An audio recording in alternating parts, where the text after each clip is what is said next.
Hello and welcome to this video on the functionalist perspective of crime and deviance. The first sociological approach to crime and deviance we need to consider is that of functionalism, which grows out of the work of Emil Durkheim.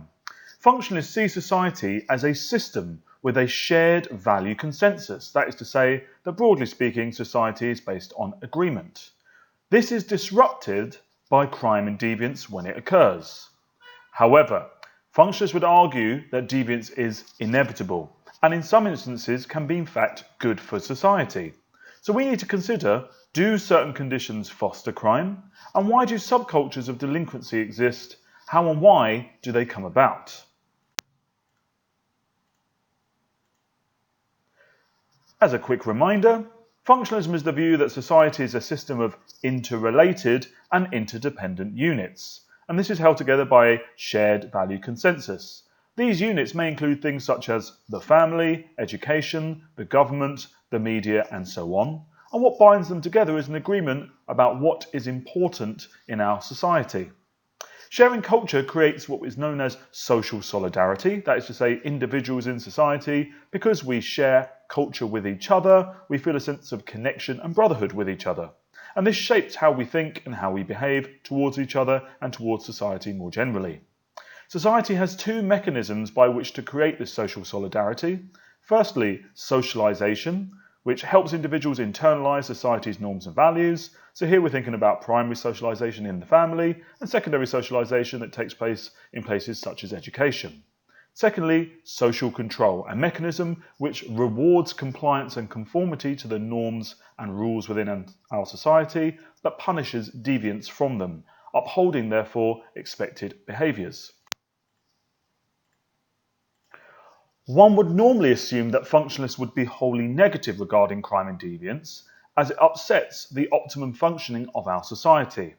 And whilst functionalists would argue that too much crime or too much deviance could destabilise our society and undermine it, they would identify this one key trend in all human societies that have ever existed. That is, crime and deviance has been present, and therefore crime and deviance is normal, natural, and in all societies.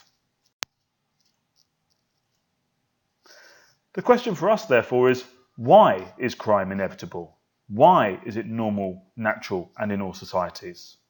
Functionalists would say firstly that not everyone is socialized into the shared norms and values of our society to the same degree. This leads to difference between individuals and therefore deviation. We're not all being brought up the same way, we're not all being taught the same rules and norms to the same extent. And so as a result of that difference, we're going to see deviance. Secondly, in complex modern societies, such as our own here in the UK, diverse lifestyles can lead to the creation of subcultures, which in turn have their own values and norms, or indeed culture. This may contradict the mainstream culture of society and therefore would be seen as deviant. So deviance is almost built in to the nature of modern society.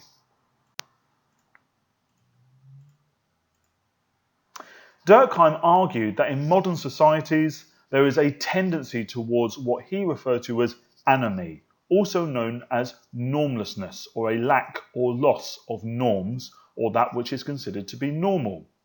Increasingly complex societies, such as our own, breed increasingly complex individuals. Hence, we start to see greater diversity, meaning greater differences between individuals. As a result, this weakens the rules and norms which govern our behaviour, leading to deviance, leading ultimately to a feeling of anomie or normlessness, a lack of surety about what is normal, acceptable, and considered correct in one society. Interestingly, functionalists such as Durkheim actually argue that there may in fact be some positive functions of crime. The first positive function is boundary maintenance. That when crime occurs and is identified, it helps in maintaining the boundary between the good, law-abiding us and the evil, law-breaking them. It creates a sense of who are the good guys and who are the bad guys. This reinforces moral codes, it reinforces norms, and it reinforces values. So it helps us to realise where the boundaries are within society. The second positive function that functionalists such as Durkheim would identify is adaptation and change. All changes in society begin with an act of deviance. What does this mean? Well, at some point, it takes an individual to say, well, hold on a minute, we always do it this way. What if we did it that way? What if this new way might be better than the old way? But in doing that, they would be deviating from the norm. Without any deviance, there would be no change in society. And this could be a sign of a society that is too tightly controlled. Good examples could be votes for women. So at some point, it took some individual to stand up and say, hold on a minute, maybe women should have the vote. At the time, that would be considered deviant. Today, it would be considered normative. Same could be said with slavery. And the same could also be said with the legalization of homosexuality. A number of other functionalists follow in the wake of Durkheim in arguing that there may be positive functions of crime and deviance. Kingsley Davis argued that actually prostitution could be seen as a positive thing, that it could be a safety valve for men's sexual frustrations, and that men in engaging in soliciting prostitutes are in fact letting off that frustration rather than perhaps taking it out on their wives or families or other members of the public, and that he would argue that prostitution does not threaten the monogamous nuclear family, that husbands when they're engaging in soliciting prostitutes know that it's a sort of one-off moment and that they won't tell their wives, and so for the most part the monogamous nuclear family will remain whole. Very controversial, many would argue. Ned Polsky argued that pornography in fact is a safe channel for sexual desires, potentially both in men and women, but probably focusing mostly on men once again. And that, again, it does not threaten the monogamous nuclear family in the way that perhaps adultery would. Albert Cohen argued that deviance is a warning signal that something in society is not working properly, and it's a signal to policymakers or politicians that something needs to change, and so perhaps they can focus on that deviance and do something about it. Kai Erikson argued that institutions in society actually exist to ensure crime occurs, and this might in fact include the police, that this ensures that society stays together because it's about that boundary maintenance. So it could be that some institutions, when they realise, oh, we need to have some sort of bad guy, or we need to have some sort of fool guy, we need to have someone that we can focus on society and say they're the problem, might actually provoke crime and deviance in order to remain and retain that boundary. And so this leads us to the question of, can there ever be sanctioned rule breaking within society? And many would argue, such as those previously mentioned, that in fact there can be. So for example, if you think about music festivals or carnivals or demonstrations and even student raise and give weeks, we often find that in those situations, many of the rules that exist in our society, many of the norms which govern our behaviours are relaxed, and it may well be that the law turns a blind eye to certain criminal or deviant behaviours. So it could be argued that they might exist to give individuals the opportunity to commit low-level crime and deviant behaviour, again, maybe to let off some steam, maybe it's acting as a safety valve. Perhaps what we're seeing here is turning a blind eye to very low-level crime and deviance for the greater good. It's almost as if we need to allow young people, or need to allow deviants to engage in some of these behaviours so they don't engage in the sort of darker, more heavy, more serious crimes. Perhaps also it could be part of easing the transition from childhood to adulthood. As a child, when someone commits a deviant act, or perhaps not necessarily a criminal act, what we generally find, however, is that society turns a blind eye, there's a rap around the knuckles, perhaps a stern word said, but ultimately there's an understanding that children are children, they don't really understand what they're doing. As part of the process of easing that transition to adulthood, where ultimately children are then going to be held responsible as adults for their behaviours, perhaps things like music festivals and carnivals could be part of the process of allowing a little bit of rule breaking to happen to ease that transition. So can there ever be sanctioned rule breaking? Well, perhaps there can. There are, however, a number of strong criticisms of Durkheim and his work. Firstly, he argues that some deviance is good, but too much is bad. Well, exactly how much is too much? How do we work out the magical figure or amount of crime that is perfect? He provides no metric for this, and so that is very difficult to understand and explain away. Whilst he might explain its function, that is to create social solidarity, he does not explain why it exists in the first place. If we all know that crime and deviance is wrong, why would we commit it at all? Surely our sort of morals should kick in and prevent us from doing that. Next, crime is functional for whom? The punishment of a murderer may help society, but it's clearly not functional for the murdered victim. So maybe now we need to think a little bit about the victims of crime and argue, is it really functional for them? Well, probably not. Finally, crime does not always promote solidarity. It can promote fear and cause isolation for some individuals, which would be a wholly negative outcome of crime and deviant behaviour. The next key functionalist sociologist we need to consider and key functionalist theory we need to think about is strain theory and the work of Robert K. Merton. He argued that people engage in deviant behaviour when they are unable to achieve socially approved goals by legitimate means. So from childhood, we're taught that there are certain things that we should seek to achieve. If we can't achieve them in the legitimate law-abiding way, we may engage in crime and deviance. He's adapting Durkheim's idea of anomie or normlessness to explain deviance, firstly through structural factors, that we have what we call an unequal opportunity structure, that there simply are not enough opportunities for everyone in society to achieve society's approved goals via legitimate means. Secondly, there may be cultural factors at play here. There is a strong emphasis, in particular in the West and in particular in the United States, on success goals, on being successful, but weaker emphasis on using legitimate means to achieve them. And so perhaps this is why people might deviate. Therefore, deviance for Merton is a product of a strain between, firstly, the goals that a culture encourages individuals to achieve, and secondly, what the structure of society allows individuals to achieve legitimately. And we are being stretched between these two antipoles, and every now and again we may snap, and as a result that may lead to deviance. Merton pulled upon the concept of the American dream to explain this, and in many ways the American dream is now global, and so it's something that we, even in the UK, buy into to a certain extent. American culture values big money success. Being rich and successful is the aim of the American dream. Americans are expected to pursue the dream by legitimate means, working hard, saving, and so on. Americans believe in meritocracy, that those with talent, those who work hard, will be rewarded based on their merit. But in reality, American society works very differently.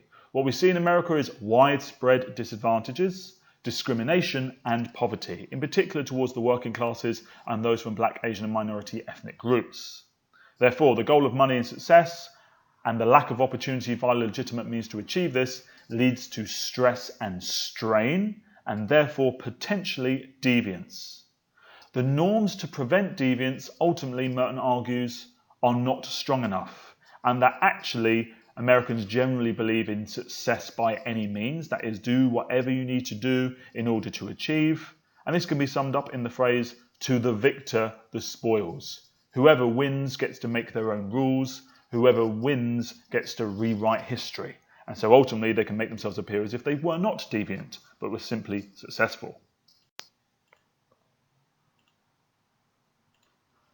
Merton then goes to identify a range of different deviant adaptations to the strain that individuals may be under. So individuals' position in the social structure affects the way they respond to strain or anomie. There are 5 different types of adaptation he identifies, depending on whether an individual accepts, rejects, replaces approved cultural goals and the legitimate means of achieving them. Firstly, conformity. These are people who accept the goals in society and accept the legitimate way of trying to achieve them. This is getting a job, working hard, doing the best you possibly can, conforming to the norm. The next is innovation. They accept the goals, but perhaps not the way in which they should be achieved, and so these people turn to crime in order to get that big money success.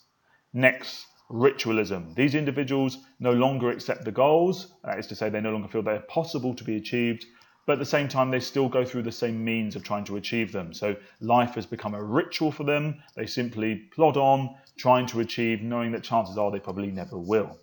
Next, retreatism. People who reject both the goals and the ways in which to achieve it, and they retreat into themselves away from mainstream society. Individuals such as alcoholics and drug addicts could be examples of those engaging in a retreatist adaptation to strain. Finally, rebellion, people who reject outright the goals and the ways of achieving those goals within society and actually want to completely flip the table of society and create a new society and want to bring about new goals and new ways of achieving them. And this is where you might see your political revolutionaries such as Marxists. In terms of evaluating the work of Merton, well, he shows how normal and deviant behaviour can arise from the same goals. Most crime in America is in fact property crime, so crimes against property such as theft, because material wealth is valued so highly.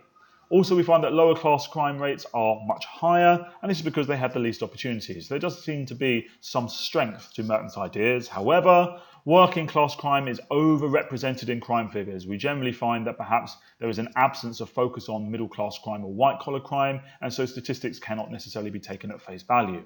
The working classes also experience the most crime, and yet most do not deviate. It's worth remembering that most working class people are not deviants, are not criminals. And actually, who is the victim of most working class crime? It tends to be the working classes themselves. Other evaluation points could include, Marxists would argue that there is an ignorance here of the powers of the ruling class, who enforce laws in a way that criminalise the poor but not the rich. Next, there is an assumption here that all people share the big money success value goal, when in fact money isn't always the driver for everyone. There is an assumption here that all crime is towards these ends. But if we think about violence and vandalism, one does not become richer as a result of violence or vandalism, unless of course it's about gaining status, which we will touch upon in a moment. Whilst it accounts for individual deviance, it does not explain group deviance or deviance within subcultures, and this is going to be the focus of our next key area of study. So we now need to consider subcultural strain theory, and this is taking strain theory to its next level. It seeks to criticise Merton's theories and build upon them at the same time, claiming that deviance is a product of a delinquent or deviant subculture who possess different values to the mainstream culture within society.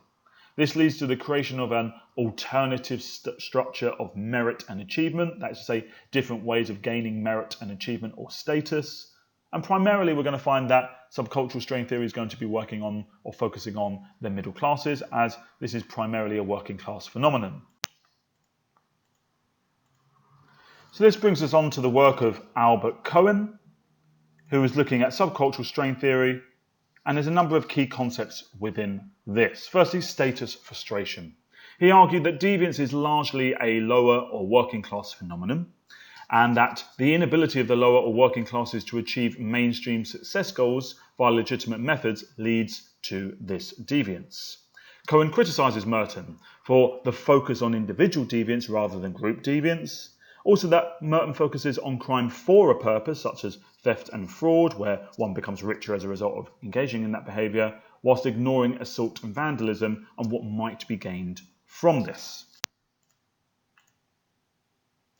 Cohen focused on working class boys primarily, who are frozen out of the middle class education system and the legitimate path to status. So generally speaking, one gains status in Western capitalist society by working hard in school, getting qualifications, gaining the status of being a good student, and ultimately taking those qualifications into the workplace and beginning to earn money. For the working classes, they're often frozen out of this system, often labelled negatively, unable to achieve, and ultimately this may begin them along the path to a deviant or delinquent status and a deviant and delinquent career. These boys suffer status frustration, being forced into a low status, and they rebel against the middle class status system, so they engage in criminal or deviant behaviours, and ultimately form or join a delinquent or deviant subculture. Within that deviant or delinquent subculture, you're going to find an alternative status hierarchy, Cohen argues. Delinquent or deviant subcultures are characterized by the inversion of mainstream cultural values and norms. When one inverts something, you turn it upside down or inside out. So if the mainstream cultural values and norms are work hard, do your homework, obey the rules, wear your uniform, turn up on time, in perhaps a inverted set of cultural values and norms in a delinquent or deviant subculture, the individual is going to do things such as don't turn up on time, don't do your work, don't engage in lessons, don't wear the uniform properly. And by doing that, one will gain status in an alternative status hierarchy. This can be summarized in the phrase, what society praises, the subculture condemns, or by extension, what the subculture praises, the society condemns. And so, having failed in the legitimate middle-class opportunity structure, the subculture offers boys, in this example, an alternative status hierarchy to achieve within. Individuals win status or respect from their peers via activities and behaviours that run counter to the mainstream. So by breaking the rules or the norms within mainstream society, one actually gains status in an alternative status hierarchy. And so this is why these working class boys or young men would be performing or behaving in this manner. So the three key ideas here are status frustration, value inversion, and the alternative status hierarchy. Whilst these help to explain non-utilitarian crime and deviance, crimes for no purpose, that is, the only thing one's going to gain out of them is status, there are some problems. There is an assumption that working class boys share the middle class goals or values a priori, that is to say before or originally, that is to say that at some point they had been socialized into the correct mainstream goals, norms and values. But in reality, what if they never learnt these goals, norms and values? In which case they're not really deviating as far as they're concerned, they're acting in a logical, normative manner. Finally, we need to consider the work of Cloward and Ohlin, who refers to three key subcultures of deviance and delinquency. They agreed that working class youths are frozen out of the big money success legitimate opportunity structure. Not everyone, however, they argued, innovates and engages in utilitarian crimes or non-utilitarian crimes, as the case may be. Some have unequal access actually to the illegitimate opportunity structure. So not everyone who fails legitimately succeeds illegitimately. What does this mean? Well, just because you've struggled and failed to actually do well in the normal mainstream way, that is working hard, getting the grades, getting the job and so on, does not necessarily mean you're going to be successful in going into the more illegitimate or illegal, deviant or criminal world. You're not going to suddenly perhaps become a gang leader, gain loads of status and become rich that way. It could well be that you are a failure in both respects. The three subcultures that I identify is firstly the criminal, and this is where youths gain almost an apprenticeship in crime, such as within the mafia. So it could well be that a person falls out of school or struggles in school, joins one of these deviant or delinquent subcultures and learns the ropes. They learn from perhaps older members of the group or more experienced members of the group how to commit certain crimes, and they slowly work their way up.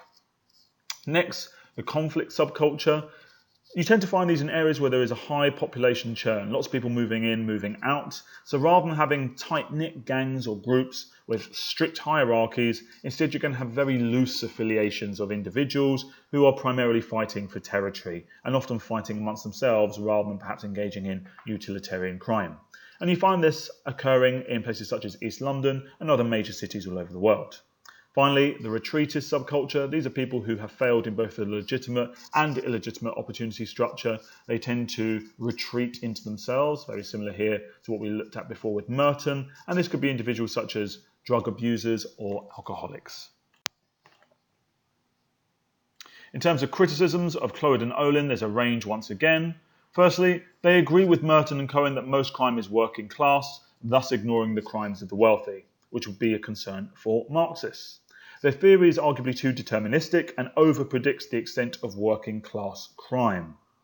They ignore the wider power structure, including who makes and enforces the law. So perhaps we need to consider who's actually deciding what the laws are, probably the bourgeoisie, Marxists would argue, or perhaps men or feminists would argue, and who enforces it. Once again, perhaps for Marxists and feminists, they have something to say about that. They draw the boundaries arguably too sharply between the different types, as if it would not be possible to belong to more than one of these subcultures simultaneously. So it could well be that someone is a dropout but engages in perhaps some criminal type behaviour. They assume that everyone starts off sharing the same mainstream success goals, the same problems that other functionalists have fallen into there. And Maxwell claims that most delinquents are not strongly committed to their subculture, as string theory suggests, but merely drift in and out of delinquency. So it may not be as hard and fast as it first seems. That's it. Thank you very much.